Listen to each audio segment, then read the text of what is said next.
Hello students, welcome to my channel. आज मैं आप सभी के लिए महारिवीजन लेक्चर लेकर आया हूं और इस महारिवीजन लेक्चर में आप सभी को बहुत ज़्यादा इंपॉर्टेंट क्वेश्चन मिलने वाला है। महारिवीजन लेक्चर तो हमारा आज का सबसे पहला लेसन क्या है, लीनियर इक्वेशन। और इस लीनियर इक्वेशन को मैं अभी एक्सप्लेन करने ज़्यादा नहीं जाऊँगा। लीनियर इक्वेशन क्या होता है, पावर वन होता है, ये सबको मालूम होता है। तो अभी हमें बस सम स्टार्ट करूँगा। सम में देखो पहला क्वेश्चन जो है मैं जो लेने वाला हूँ वो है सॉल्व फॉलोइंग द क्वेश्चन। और ये सारे क्वेश्चन में आप सभी को जो मैं नोट्स बनाकर लाया हूँ, जो क्वेश्चन का नोट्स बनाकर लाया, इसको मैं आप सभी को PDF डिस्क्रिप्शन बॉक्स में डाल दूंगा। चाहिए तो इस क्वेश्चन का डिस्क्रिप्शन चेक करोगे तो इस क्वेश्चन आपको मिल जाएगा। ठीक है, तो स्टार्ट कर दो पहला क्वेश्चन। पहला क्वेश्चन ये बोला जा रहा है कि solve following the simultaneous equation.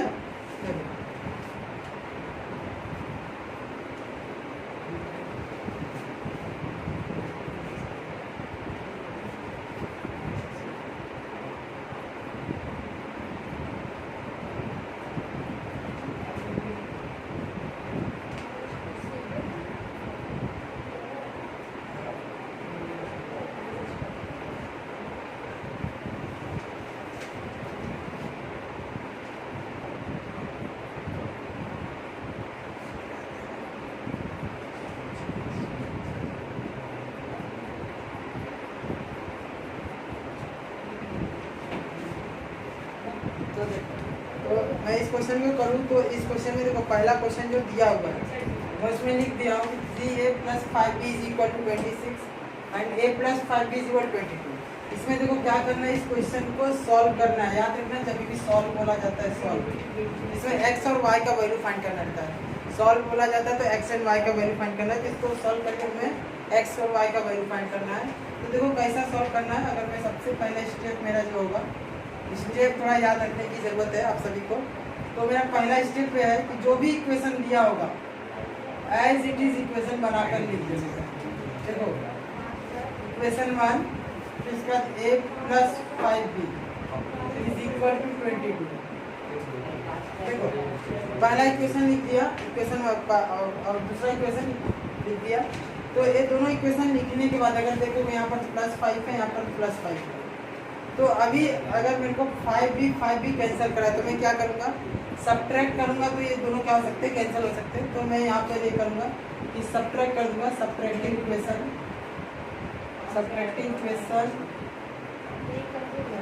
2 from 1। Equation 2 को मैं 1 से क्या करने वाला हूँ, सब्ट्रैक्ट करने वाला हूँ। तो सबसे पहले इक्वेशन 2 लिख दो। क्या लिख देना है, इक्वेशन 2 इधर जो भी दिया होगा तो लिख देना है। इसके बाद उसमें से इक्वेशन 1 माइनस करना है। देखो ध्यान से देखना, इक्वेशन पहले क्या लिखा है, 2 लिखा है, और फिर इक्वेशन 1। इसमें क्या करना है, सब्ट्रैक्ट करना है। सब्ट्रैक्ट इधर सब्ट्रैक्ट कर दिया तो क्या हो जाएगा, सबका साइन चेंज हो जाएगा। अब साइन चेंज हो गया, इतना तो मालूम ही है सबको, जब भी माइनस साइन आता है तो सबका साइन क्या हो जाता है, चेंज हो जाता है। तो यहाँ पर सबका साइन चेंज हो जाता है। तो मैं बता दूं कि यहाँ पर 5b क्या हो गया, कैंसिल हो गया। और ये कितना हो जाएगा, 3 में से 1 माइनस हो गया तो कितना हो जाएगा, -2। क्या हो जाएगा, -2। ठीक है, इक्वल टू कितना हो जाएगा, -4। 22 और 26 तो कितना हो जाएगा, -4। माइनस माइनस कैंसिल हो गया, माइनस माइनस कैंसिल हो गया। क्या बच गया, 2a = 4। That means a = 4/2 = 2। तो ये क्या आ गया, a आ गया। अच्छा, इसमें a का वैल्यू आ गया। अभी a का वैल्यू आ जाएगा तो हमें b फाइंड करना है। तो b फाइंड करने के लिए सिंपल तरीका है कि कोई भी एक इक्वेशन ले लो। तो कोई भी एक इक्वेशन ले लो, तो मैं ले लेता हूँ पहला इक्वेशन। ठीक है, फर्स्ट इक्वेशन ले लेता हूँ 3a + 5b = 26। ये दिया हुआ है। अब ये तुम्हारे सामने दिखा। अब इसमें क्या तुम्हें मिला आंसर, a का वैल्यू मिला हुआ है 2। तो a का वैल्यू यहाँ पर पुट कर दो, 3 ब्रैकेट 2 + 5b = 26। कितना हो जाएगा, 3 × 2 = 6 हो गया। 5b = 26। 5b ये 6 इधर आकर क्या हो जाएगा, माइनस हो जाएगा। तो 26 - 6 5b is equal to 20, b is equal 20 divide by 5, b is equal to 4। कितना आ गया? 4 आ गया। b का वैल्यू आ गया 4। देखो इस क्वेश्चन एक तुम्हारा आंसर आ चुका है। और मैं तुम्हें एक ट्रिक यहाँ पर एक बताने वाला हूँ, एक बहुत अच्छा ज़बरदस्त ट्रिक बताने वाला हूँ तुम्हें। इस ट्रिक में मैं ये बताऊंगा कि जैसे अगर तुम क्वेश्चन सॉल्व कर दिए, तुम्हें किसी एग्जामिनर या किसी टीचर की ज़रूरत नहीं पड़ना चाहिए कि ये क्वेश्चन सही या गलत है। मैं खुद ही बता दूंगा सॉल्व करके, तुम्हें खुद ही पता चलना चाहिए कि ये क्वेश्चन सही या गलत है। तो मैं तुम्हें क्वेश्चन चेक करना बताता हूँ, हाँ, कि तुम्हारा आंसर सही है या गलत है। अपना आंसर खुद से चेक करो। तो देखो कैसा चेक करेंगे हम अपना आंसर। तो अपना आंसर चेक करने के लिए मैं इधर साइड में जगह लेता हूँ अपना। तो देखो इधर लेता हूँ। तुम्हारे पास कौन सा इक्वेशन है? कोई भी एक इक्वेशन ले लो। 3a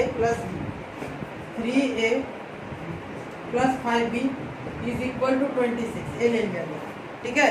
अभी ये समझ लो ले लिया गया। चलो मैं इसको सॉल्व यहाँ पे करता हूँ।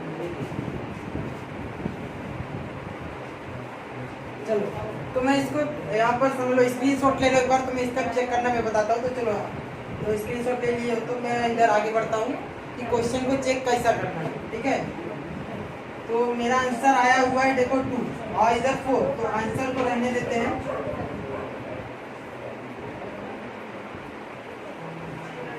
देखो तो समझ लो इक्वेशन 1 दिया हुआ है भाई। इक्वेशन 1 ले लिया और इस इक्वेशन में हमारा वैल्यू जो भी आया है इसको पुट करना है। हाँ, क्या बता रहा हूँ मैं, how to check the answer. तो यहाँ पर 3 है, 3 के बाद a का आंसर कितना है 2, ठीक है। तो उसका b का वैल्यू कितना है 4 इज इक्वल टू 26। 3 2 जा 6 हो जाएगा। 3 2 जा 6, 5 4 जा 20 इज इक्वल टू 26। 6 प्लस 20 कितना आ जाएगा 26 इज इक्वल टू 26। अगर तुम्हारा जो भी आंसर आएगा उसको एक इक्वेशन पुट करके देखने का। अगर दोनों सेम आता है, इधर देखो 26 दोनों साइड अगर सेम आता है LHS RHS, तो तुम्हारा आंसर सही है। तो एग्जाम में करने के बाद एक बार अपना क्वेश्चन को खुद ही चेक करके रखो। क्योंकि क्या कभी कभी हम घाई में जल्दीबाजी में अगर गलत कर देते हैं तो एक बार चेक कर लेने का ऐसा कि दोनों साइड अगर बराबर था तो तुम्हारा आंसर सही है। तो ठीक है, इसे हाईलाइट करके रख लेना क्योंकि तुम्हें चेक करने काफ़ी हेल्प होने वाला है। तो जितने भी क्वेश्चन आएंगे उसको तुम इस तरीके से चेक करना है, समझे।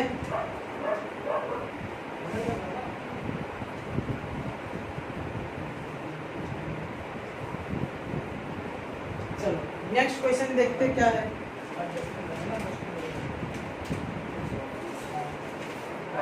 तो नेक्स्ट क्वेश्चन बहुत ही अच्छा है। देखो इसमें थोड़ा सा अलग है, बहुत ज़्यादा नहीं है।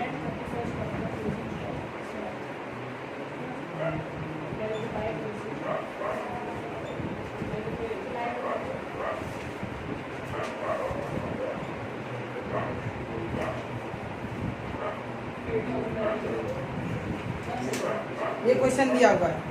इस क्वेश्चन को देखो सेम उसी तरीके से लिखना है। तो हमें सबसे पहले क्या करना पड़ेगा, सबसे पहले हमें इक्वेशन बनाना पड़ेगा। 2x minus 3y is equal to 9, that is equation 1। उसका 2x plus y is equal to 13, equation 2। तो अब देखते हैं इधर पे 2x है, इधर पे भी 2x है। कोई भी एक वैल्यू सेम होना चाहिए, चाहे x का वैल्यू सेम हो या तो फिर y का वैल्यू सेम हो, वो वैल्यू सेम होना चाहिए। यहाँ पर चलो x का वैल्यू क्या है 2x है, यहाँ पर भी x का वैल्यू क्या है 2x है। तो वैल्यू सेम होगा तो हम डायरेक्ट क्या कर देंगे, सब्ट्रैक्ट या ऐड करना है। तो सबसे पहले तुम्हें पहचानना बताता हूँ कि हमें सब्ट्रैक्ट करना है या ऐड करना है। उसके लिए हम क्या करेंगे, याद रखो, अगर सेम साइन है,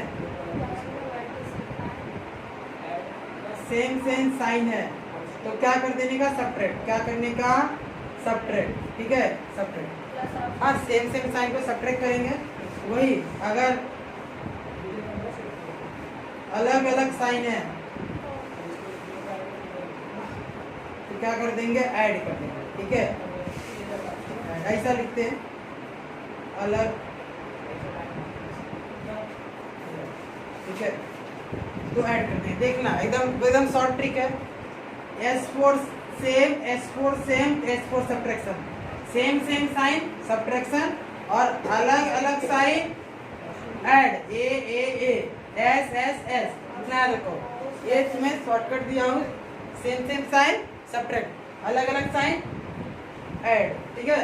तो अब यहाँ पर अब ये साइन किसका देखना रहता है, जिसका वैल्यू सेम होता है। तो 2x है, इधर भी 2x है, वैल्यू सेम है, इसका साइन देख लो, इधर भी प्लस है, इधर प्लस है।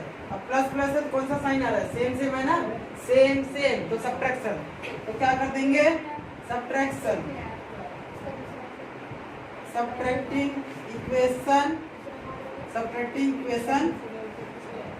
1 फ्रॉम 2, ठीक है, सब्ट्रैक्टिंग इक्वेशन 1 एंड 2। अब इसमें देखो क्या हो जाएगा, सब्ट्रैक्टिंग इक्वेशन पहले क्या लिख देना है, 1 को 2 में से सब्ट्रैक्ट करना है। तो सबसे पहले 2 इक्वेशन लिख दो, 2 इक्वेशन तो इज इक्वल टू 13।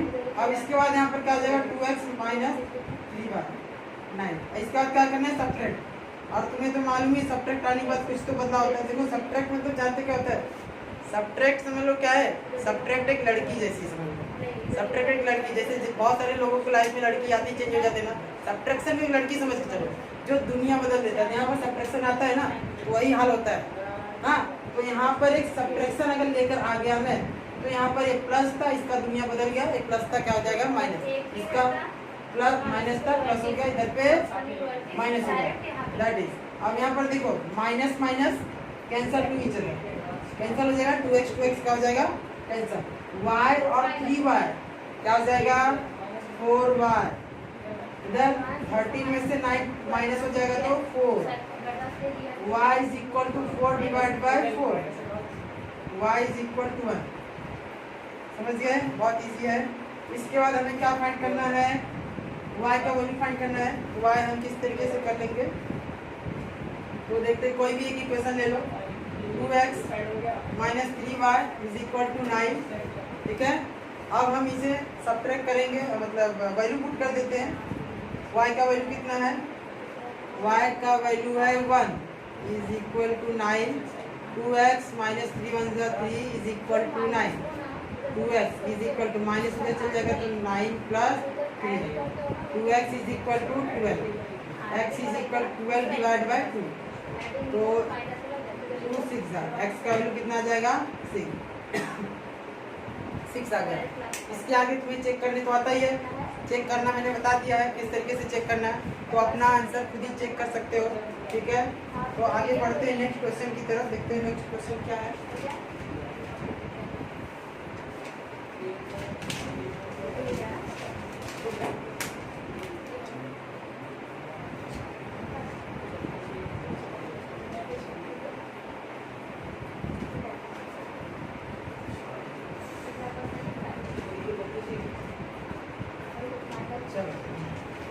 तो हमारा नेक्स्ट क्वेश्चन जो है वो समझ लीजिए कि बोर्ड का बहुत ज़्यादा इंपॉर्टेंट क्वेश्चन है, बोर्ड का फेवरेट है, बहुत बार आया हुआ है। तो इस बार भी देखो, अगर आया तो बहुत अच्छी बात है, क्योंकि 3-4 मार्क्स के क्वेश्चन में आता है। तो देख लेते हैं क्वेश्चन को,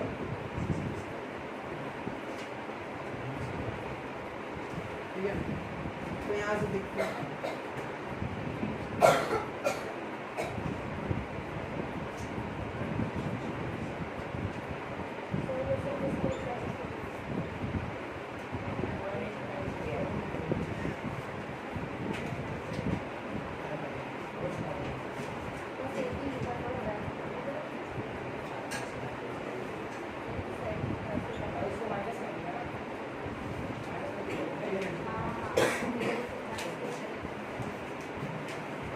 देखते हैं इस क्वेश्चन को। ये क्वेश्चन के बहुत आराम से देखो आंसर आएगा, कोई दिक्कत नहीं होगा इस क्वेश्चन को। और ये बोर्ड एग्जाम का समझ लो बहुत ज़्यादा फेवरेट है, कई बार आया हुआ है। तो देखते हैं, हमारा वही स्टेप रहेगा। सबसे पहले हमें इक्वेशन 1,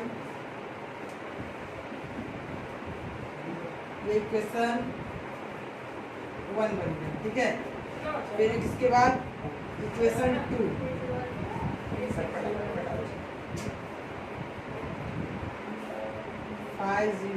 इक्वेशन 2 हो गया। अब इस सम को मैंने देखो, इस सम को थोड़ा अलग तरीके से करना है, मैं बता देता हूँ तुम्हें। इसमें देखोगे, इसको पहचानेंगे कैसे, इसको इंटरचेंजिंग सम बोलते हैं। कौन सा सम, इंटरचेंजिंग सम। इंटरचेंजिंग वाले क्वेश्चन होंगे, ठीक है। ये इंटरचेंजिंग वाला क्वेश्चन है, तो इस तरीके से रहेगा कि देखो इधर x का वैल्यू कितना है 99, इसमें x का 99 किसका हो गया y का, इसमें 101 किसका है, y का। इधर पे 101 क्या हो गया, x का। मतलब इंटरचेंज हुआ, x का वैल्यू y के पास चलेगा, y का वैल्यू x के पास आ गया। ठीक है, तो ऐसे क्वेश्चन को इंटरचेंजिंग क्वेश्चन बोला जाता है, जिसमें x का y के पास हो जाएगा, y का x के पास हो जाएगा। तो ठीक है, इस क्वेश्चन को सॉल्व करने का तरीका मैं बताता हूँ। इस क्वेश्चन को सॉल्व करने का तरीका मैं तुम्हें इधर स्टेप दे देता हूँ। स्टेप 1 इसमें क्या हो जाएगा, देखो ऐसे क्वेश्चन को सॉल्व करने के लिए स्टेप 1 पहले ऐड करो, ऐड करने के बाद स्टेप 2 क्या मिल जाएगा, सब्ट्रैक्ट करो। ठीक है, सब्ट्रैक्ट करो। फिर इसके बाद अच्छा ऐड क्या करो, इक्वेशन 1 एंड इक्वेशन 2 को। ठीक है, इक्वेशन 1 एंड इक्वेशन 2 को ऐड कर देंगे। फिर सब्ट्रैक्ट करने का इक्वेशन 1 एंड इक्वेशन 2 को क्या कर दो, सब्ट्रैक्ट। देखो इक्वेशन 1 एंड इक्वेशन 2 को सब्ट्रैक्ट कर दो, समझा। तो स्टेप 1 में क्या है, ऐड करना है 1 और 2 को, स्टेप 2 में सब्ट्रैक्ट करना है 1 और 2 को। ठीक है, इसके बाद स्टेप 3 में क्या है, स्टेप 3 में ऐड करना है 3 एंड 4 को, 3 एंड 4 को ऐड करना है। ठीक है, और स्टेप 4 में क्या करना है, स्टेप 4 में वैल्यू पुट करना है। ठीक है, क्या करना है, वैल्यू पुट। तो स्टेप 1 ये स्टेप लिख लो इस क्वेश्चन के लिए। इसी क्वेश्चन को इस क्वेश्चन के स्टेप से सॉल्व किया जाएगा। स्टेप 1 पहले ऐड करना है 1 और 2, देखते हैं। तो adding equation in equation 1 and 2, equation 1 and 2 को ऐड करेंगे। 99x plus 101y is equal to 499 plus 99y is equal to 501। Add करना है, ऐड कर देते हैं। ये हो जाएगा 200x 200y 1000। ठीक है, अब इसमें देखो क्या कॉमन आ रहा है, इसमें 200 है, इसमें भी 200, इसमें भी 200। तो क्या 200 से डिवाइड कर सकते हैं, क्या इसे 200 से डिवाइड कर सकते हैं कि 200 इसमें भी, इसमें भी, इसमें भी। तो डिवाइडिंग बाय 200। ठीक है, तो 2x अपॉन 2।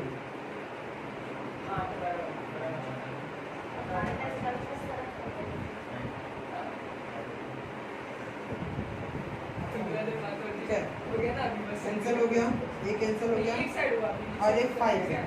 तो ये हो गया x plus Y is equal to equation 3। ये इक्वेशन 3 हो गया। अभी इक्वेशन 4 बनेगा, अभी इसके बाद इक्वेशन 4 बनेगा। तो सबसे पहले हम स्टेप 2 पहले आप करेंगे। स्टेप 1 हो गया और स्टेप 2 करना। स्टेप 2 में क्या है, सब्ट्रैक्टिंग इक्वेशन 1 और 2। तो देखो इसमें क्या है, हमें सब्ट्रैक्ट करना है। मैं स्टेप से रब कर देता हूँ, आप लोग स्क्रीनशॉट ले लिए होंगे।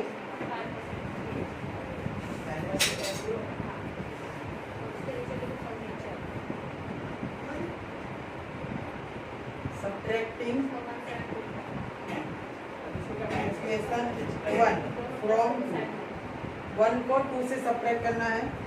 तो इधर लिखता हूँ 101x plus 99y is equal 501।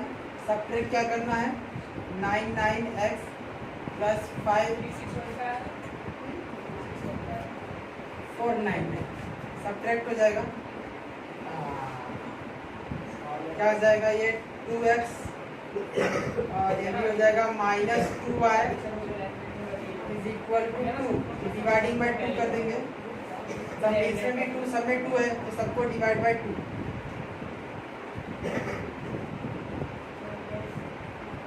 2x divide by 2। इधर पे थोड़ा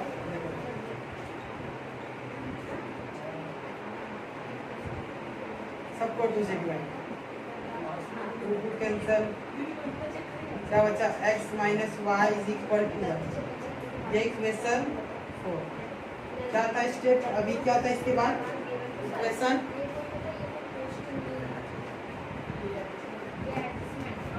क्या हो जाएगा, इधर पे देखो कि स्टेप 3 मिल गया तुम्हें, स्टेप इक्वेशन 3 मिल गया और इक्वेशन 4 मिल गया। इसमें क्या करना पड़ा, इक्वेशन 4 बनाने के लिए तुम्हें सब्ट्रैक्ट करना पड़ा। सब्ट्रैक्ट करने के बाद तुम्हें एक इक्वेशन मिला 4। इसके बाद मेरा स्टेप ये था कि पहला स्टेप हमारा ये था ऐड करना है, दूसरा हमारा स्टेप था कि सब्ट्रैक्ट करना है, और तीसरा स्टेप फिर से ऐड करना था। तो क्या करना था? ऐड करना था। तो एडिंग क्वेश्चन क्या करना था? एडिंग क्वेश्चन 3 and 4, 3 और 4 को ऐड करना है। तो 3 कहाँ पर है, 4 कहाँ पर है? x plus y is equal to 5, x minus y is equal to 1।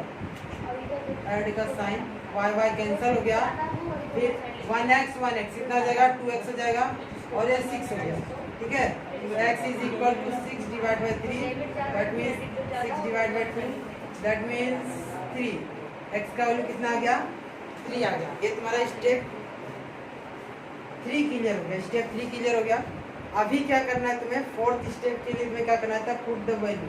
तो हमें ये पुट करना पड़ेगा, put x is equal to 3 in equation, कोई भी एक इक्वेशन ले लो, मैं थर्ड ले लेता हूँ, मैं थर्ड इक्वेशन ले लिया। Put x is equal to 3, जो तुम्हारा आंसर आया x का, उसको इक्वेशन 3 में पुट कर दो, 4 में पुट कर दो, 5 में, जिसमें पुट करना है उसमें। मैं 3 ले लूँगा। तो x plus y is equal to 5, x का वैल्यू कितना आ जाएगा? 3 plus y is equal to 5, 3 उधर चले जाएगा, तो 5 minus 3 y is equal to 3। ये तुम्हारा आ गया x का वैल्यू, तुम्हारा आ गया y का वैल्यू। इसे तुम खुद चेक कर सकते हो। तो बढ़ते हैं नेक्स्ट सम की तरफ।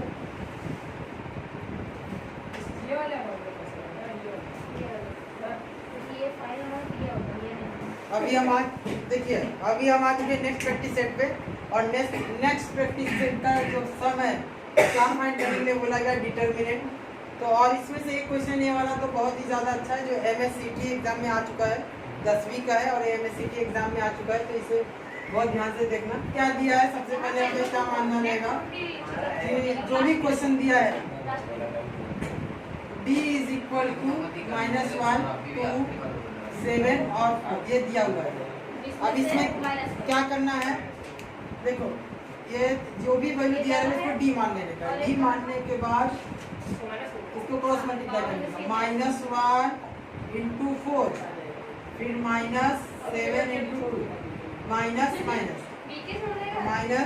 कितना हो जाएगा? -4, -14, कितना हो जाएगा? -18। ये आ गया d का वैल्यू, ये डिटर्मिनेंट है। ठीक है, समझे? देखते हैं नेक्स्ट क्वेश्चन। और नेक्स्ट क्वेश्चन जो है, जैसे कि आप सभी को बताया मैं कि ये MSCT का क्वेश्चन है, MSCT में आया हुआ क्वेश्चन है। तो इसको देखते हैं, हम देख लेते हैं बहुत अच्छे से। तो d is equal to 7, 3, 5, 3, 2, 1, 2, क्या हो जाएगा? क्रॉस मल्टीप्लाई करना है इसे। तो 7/3 है, 1/2, ठीक है, -5/3 है,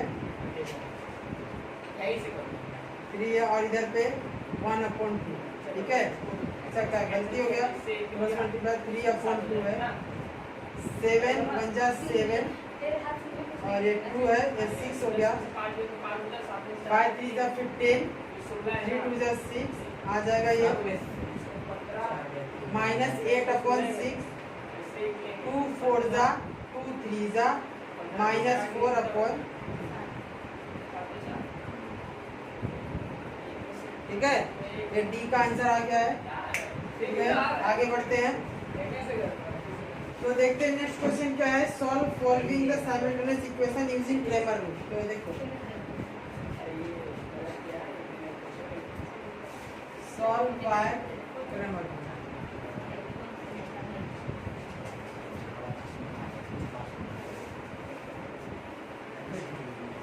क्रेमर रूल होता क्या है, समझ आते तो x is equal to dx/d, ऐसा है। समझ लो कि बड़ा D, तो dx/d, y is equal to dy/d, ठीक है। ये है क्रेमर रूल, ठीक है, ये क्रेमर रूल है।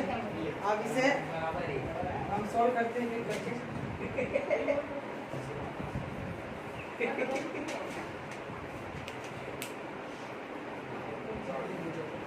पहला क्वेश्चन देखो क्या क्रेमर रूल का। 6x minus 4y is equal to -12, 8x -3y is equal to -2। देखो बहुत आसान है ये क्वेश्चन भी। इस क्वेश्चन को उसी तरीके से लिखना है लगभग। सॉल्यूशन में हमें क्या कर देना है, सबसे पहले इक्वेशन वन ये हो गया इक्वेशन वन, ठीक है, इक्वेशन वन हो गया। फिर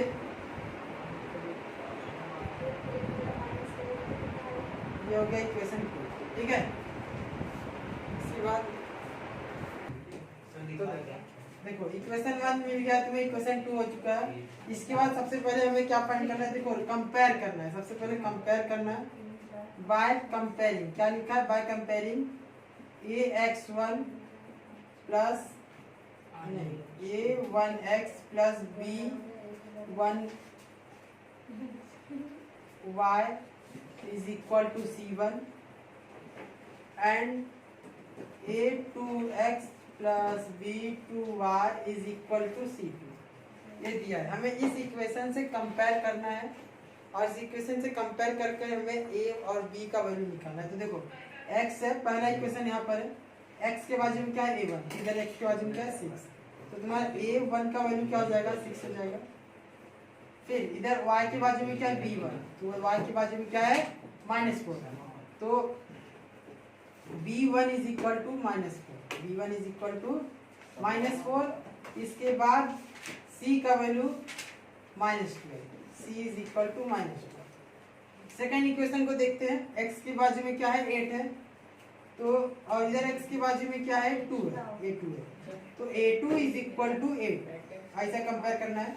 इसके बाद y की बाजू में क्या है b2, तो b2 और इधर y की बाजू में -3, तो -3। फिर इसके बाद c2 क्या हो जाएगा -3, इधर पे c1 आएगा, c1 आ गया। देखो ये हमें मिल चुका है, a1 b1 c1 सब कुछ मिल चुका है। इसे हमें सॉल्व करना है। अब देखो इधर पे मैं फॉर्मूला दे रहा हूँ, d का फॉर्मूला होता है, d का क्या होता है समझना, a1 a2 b1 b2, ये हमें फॉर्मूला है, ये हमारे पास क्या है फॉर्मूला है। तो हम क्या कर लेंगे, इस फॉर्मूले पे वैल्यू पुट कर देंगे। a1 का वैल्यू क्या है, a1 का वैल्यू 6 है, a2 का 8 है, फिर इसका -4 -3, हमारे पास ये वैल्यू है, ये वैल्यू दिया हुआ है, ये फॉर्मूला था, ये फॉर्मूले पे वैल्यू पुट किया हूँ, ये फॉर्मूला डी का है, ठीक है। अब इसमें क्या करेंगे, क्रॉस मल्टीप्लाई 6 -3 माइनस फॉर्मूले का, फिर 8 और -4, ठीक है। कितना हो जाएगा 6 3 जा -18, माइनस माइनस प्लस हो जाएगा 32, कितना हो जाएगा 32। इसके बाद ये माइनस हो जाएगा तो हो जाएगा 14, तो तुम्हारा डी का वैल्यू कितना आ गया, डी का वैल्यू आ गया 14, ठीक है, डी का वैल्यू आ गया 14। आगे क्या करना है, आगे तुम्हें dx dy ये सब फाइंड करना है, तो हम dx फाइंड करते हैं। तो dx के लिए फॉर्मूला देखो क्या है, c1 c2 b1 b2, ये फॉर्मूला है। तो वैल्यू पुट कर देते हैं, dx का वैल्यू क्या है, देखें dx का वैल्यू में क्या है c1, तो c1 कहाँ पर है, c1 का वैल्यू है -12 -2, इधर पे क्या है b1 का -4 -3, ठीक है। क्रॉस मल्टीप्लाई कर लेते हैं, -12 -3 -4 -2, देखो माइनस माइनस प्लस हो गया, 4 3 जा 36, माइनस माइनस प्लस एक माइनस बच जाएगा, तो एक माइनस बचेगा, ये कितना हो जाएगा 8, कितना हो जाएगा 8 हो जाएगा। इसके बाद कितना 28 हो गया, ये कितना हो गया dx का वैल्यू 28, ठीक है। ये हमारे पास क्या आ गया dx का वैल्यू आ गया। इसके बाद dx का वैल्यू आने के बाद dy चाहिए हमें, तो dy का देखो फॉर्मूला क्या है, dy का फॉर्मूला देखते हैं, a1 है a2 है c1 है c2 है, ठीक है। अब क्या करना है, तो इसका वैल्यू पुट कर लेते हैं। वैल्यू जैसे कि यहाँ पर a1 का वैल्यू दिया 6 और a2 का वैल्यू 8, तो 6 और 8 हो गया। c1 c2 का कितना दिया है -12 -2, ये रहा -12 -2 क्रॉस मल्टीप्लाई करो 6 इंटू -2 फॉर्मूले का माइनस, इसके बाद माइनस इंटू 8 6 2 जा 12 -12 माइनस माइनस प्लस, तो इसके बाद 6 और इधर पे आ जाएगा 9, कितना आ जाएगा 96 आ गया। और इधर माइनस भी होगा तो ये हो जाएगा 84। कितना आ गया dy का वैल्यू, dy का वैल्यू हो गया 84 आ गया। अभी हमारे पास 84 dy का, अब यहाँ पर देख लो d का वैल्यू मिला है, dx का वैल्यू मिला है और dy का वैल्यू मिला है। तो अब हमारा क्रेमर रूल जो मैंने दिया था उस क्रेमर रूल के हिसाब से सॉल्व करना है। तो इसका पहले स्क्रीनशॉट ले लो, तो मैं इधर सॉल्व करवाता हूँ, ठीक है।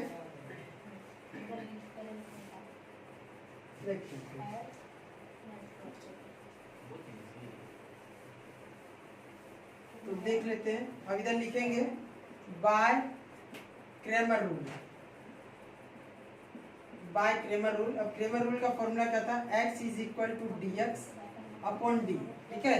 तो dx का वैल्यू कितना आया है, इधर देख लेते हैं, dx का वैल्यू आया 28 अपॉन d का वैल्यू 40, तो 14 2 जा कितना आ जाएगा 2, तो that means x is equal to 2, x का वैल्यू आ गया 2।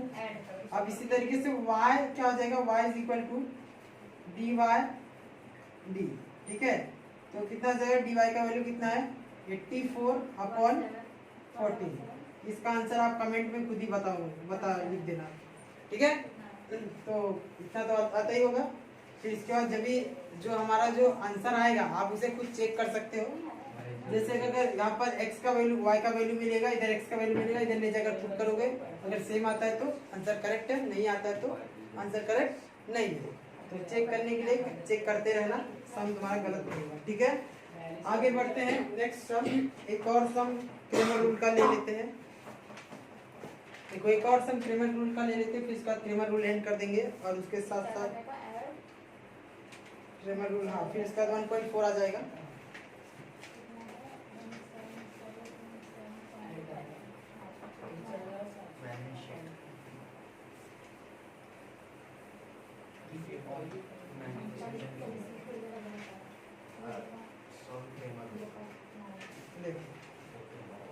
तो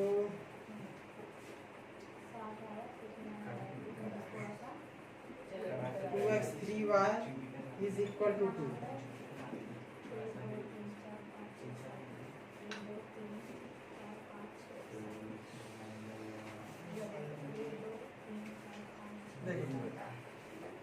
इसको क्या करना है, देखो इसमें बहुत सारे कुछ ट्रिक की जरूरत पड़ने वाली है तुम्हें इस सम को करने के लिए।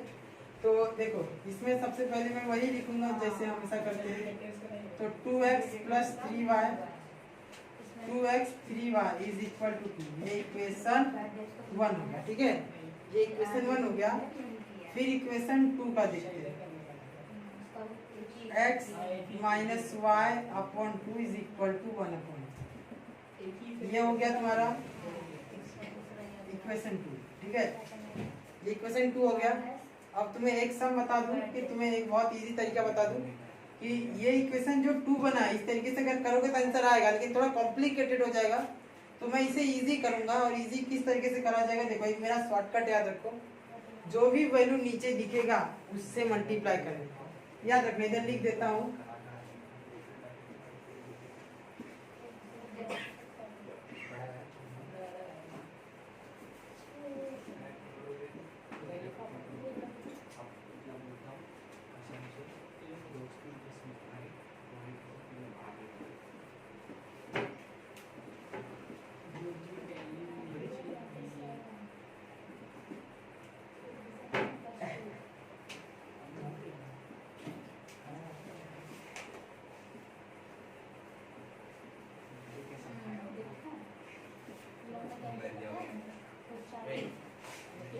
देख लो इधर पे लिख दिया हूँ। इधर पे क्या लिखा है ध्यान से समझना, जो भी वैल्यू नीचे दिखेगा उसी से मल्टीप्लाई करने का। तो यहाँ पर वैल्यू नीचे दिखता है तो उससे मल्टीप्लाई करने का। तो हमारे पास नीचे वैल्यू दिखता है, चाहे कोई भी इक्वेशन हो, चाहे क्वाड्रेटिक इक्वेशन पढ़ रहे हो, चाहे लीनियर इक्वेशन पढ़ रहे हो, चाहे कोई भी है, factorisation method, formula method, completely square method. तो ये ट्रिक याद रखना, कि जो भी वैल्यू नीचे दिखता है हमें उसी से मल्टीप्लाई कर देना चाहिए। तो हमारे पास यहाँ पर अगर उसी ट्रिक को अगर इसको यहाँ पर अप्लाई करते हैं तो देखो किस तरीके से नीचे वैल्यू क्या दिख रहा है 2, क्या दिख रहा है नीचे मतलब डिनोमिनेटर में, तो क्या दिख रहा है समझे, तो ये नीचे 2 दिख रहा है तो हमें किससे मल्टीप्लाई करना पड़ेगा 2 से। इधर लिखते हैं मल्टीप्लाई इक्वेशन 2 बाय 2, इक्वेशन 2 को 2 से मल्टीप्लाई करना है क्योंकि नीचे क्या दिख रहा है 2 दिख रहा है। अगर नीचे x दिखता तो किससे मल्टीप्लाई करते हैं x से, नीचे 5x देता है तो 5x से, नीचे 4 देता तो 4 से मल्टीप्लाई, जो भी वैल्यू नीचे दिखेगा उससे मल्टीप्लाई कर देने का। देखो कैसे मल्टीप्लाई करेंगे 2 into x, y अपॉन 2 है इसको भी 2 से मल्टीप्लाई, 1 अपॉन 2 है इसको भी 2 से मल्टीप्लाई, तो अब ये 2 and 2 कैंसिल हो जाएगा, क्या बचेगा 2x माइनस वाई, 2 2 कैंसिल, क्या बचा 1, ये इक्वेशन 3। ठीक है, ये इक्वेशन 3। एक और ट्रिक देना है तुम्हें, ये एक और ट्रिक देना है मैं तुम्हें, जो ट्रिक देने वाला हूँ ये भी क्वाड्रेटिक इक्वेशन से लेकर लीनियर इक्वेशन तक काम आने वाला है। देखो क्या लिख रहा हूँ,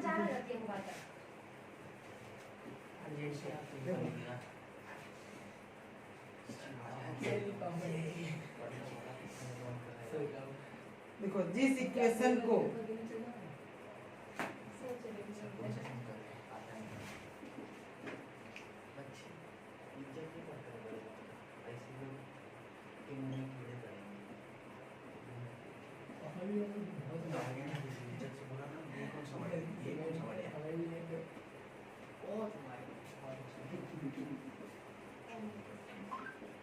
देखो देखो ये भी ट्रिक याद रखना है, ये 2 ट्रिक है, ये दोनों ट्रिक को याद रखना है। इसमें क्या लिखा, पहला क्या था, जो भी वैल्यू नीचे दिखेगा उसी से मल्टीप्लाई करने का, जो तुम्हें अप्लाई करके दिखा दिया। इसके बाद दूसरा ट्रिक क्या है, जिस इक्वेशन को मल्टीप्लाई करने का उसको भूल जाने का। ठीक है, समझे क्या बोला, जिस इक्वेशन को मल्टीप्लाई करने का उसको भूल जाने का। तब देखो भूलने का समय आ चुका है, तो अब किससे भूलना है, हम किस इक्वेशन को मल्टीप्लाई किए हैं, हम इक्वेशन 2 को मल्टीप्लाई किए। किसको मल्टीप्लाई किए, इक्वेशन 2 को, तो क्या भूलना पड़ेगा, इक्वेशन 2 को भूलना पड़ेगा। ठीक है, समझे, तो इक्वेशन 2 को 2 से मल्टीप्लाई किए तो इक्वेशन 2 भूल जाओ, बचा क्या, इक्वेशन 1 बचा और इक्वेशन 3 बचा, उसको आगे ले जाकर सॉल्व करो। ठीक है, एकदम सिंपल सा है, जो भी वैल्यू नीचे दिखेगा उससे मल्टीप्लाई करने का और जिस इक्वेशन को मल्टीप्लाई करने का उसको भूल जाने का, सीधा सी बात है, क्योंकि तुम्हारे पास नया इक्वेशन आ जाता है। ठीक है, आगे बढ़ते हैं।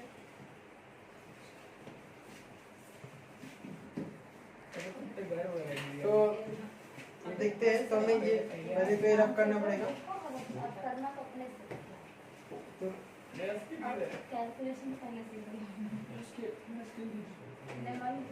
तो अभी ये लिखा हुआ है। अब इसको करने के लिए सबसे पहले इक्वेशन 1 है और इक्वेशन 3, तो हमें क्या करना पड़ेगा, बाय कंपेयरिंग। कंपेयरिंग क्या था, a1x plus b1y is equal to c1 and a2x plus b2y is equal to c2। तो क्या हो जाएगा, a1 का वैल्यू कितना हो जाएगा, a1 का वैल्यू हो जाएगा 2 और b1 का वैल्यू हो जाएगा 3 और c1 का वैल्यू हो जाएगा 2। इसके बाद a2 का वैल्यू कहाँ गया, a2 का वैल्यू हो जाएगा 2, b2 का b2 कहाँ गया, b2 कहाँ गया, तो b2 का वैल्यू हो जाएगा -1 और c2 का वैल्यू हो जाएगा 1। ठीक है, ये हो जाएगा। अब इसके बाद तुम्हें क्या करना है, इसके आगे तो मालूम ही होगा, इसके आगे तो मालूम ही है। सबसे पहले हमें क्या फाइंड करना पड़ेगा, d, तो d फाइंड कर लेते हैं। d का फॉर्मूला क्या है, a1 a2 b1 b2। ठीक है, यह है। इसमें क्या करेंगे, वैल्यू पुट कर देते हैं, तो a1 a2 2 और 2 क्या है, 2 और 2, इसके 3 माइनस 1 क्रॉस मल्टीप्लाई कर देते हैं, 2 -1 -3 और 2 -2 6, ये कितना आ जाएगा -8। डी का वैल्यू कितना आ गया है तुम्हारे पास, -8 आ गया है। इसके बाद dx, अब dx का क्या फॉर्मूला होता है, dx का फॉर्मूला होता है c1 c2 b1 b2। तो C1 का वैल्यू क्या है 2 और 1, ठीक है, इधर है 2 और 1, फिर B1 का B1 3 और -1, 3 -1, ठीक है, क्रॉस मल्टीप्लाई 2 -1 और क्या आ जाएगा इधर पे 3 × 1, तो हो जाएगा -2 -3 -5, ठीक है, ये हो जाएगा -5, क्या हो जाएगा, ये आ गया तुम्हारा dx का वैल्यू, इसके बाद dy, ठीक है, तो dy के लिए मुझे इधर रब करना पड़ेगा, पहले तो जगह कम पड़ना, तो इसमें क्या फाइंड करना है, dy फाइंड करना है, तो dy का फॉर्मूला क्या है, C1 नहीं, गलत हो गया, A1 A2 C1 C2, तो देखते हैं A1 का वैल्यू क्या था, अच्छा A1 का वैल्यू तो मैं रब कर दिया, तो मुझे याद है 2 और 2 है यहाँ पे, और यहाँ पर C1 का क्या हो जाएगा बताओ, C1 का वैल्यू हो जाएगा 2 और 1, 2 × 1 2 × 2, 2 1 जा 2 2 जा 4 हो गया, ये -2 होगा, dy का वैल्यू कितना हो गया, -2 हो गया, ठीक है, dy का वैल्यू -2, आगे क्या आ जाएगा, by Cramer rule, by Cramer rule, अब क्रेमर रूल क्या था, x = dx / d और y = dy / d, तो x का dx का वैल्यू कितना आया है, dx का वैल्यू कितना आया है, इसके आगे जैसे मैं पिछले वाले सम में किया था, इसके आगे आप सभी लोग कर सकते हो, तो यहाँ पर आप सभी के लिए आंसर मैं छोड़ देता हूँ कि dx और dy का वैल्यू पुट करोगे, आंसर डिवाइड करके आंसर आ जाएगा, और इधर पे y के लिए dy और dx, dy और d का वैल्यू पुट करोगे तो आंसर इधर आ जाएगा, ये आप सभी के लिए रख दिया गया है, कर लेना, ठीक है, तो आगे बढ़ते हैं नेक्स्ट सम की तरफ।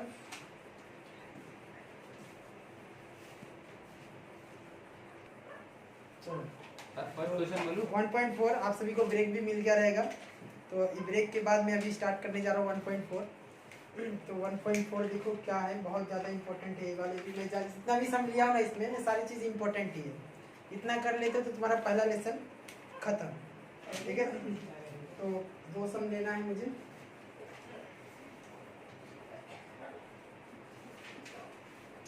ठीक है, ये पहला हिस्सा x बनाने का,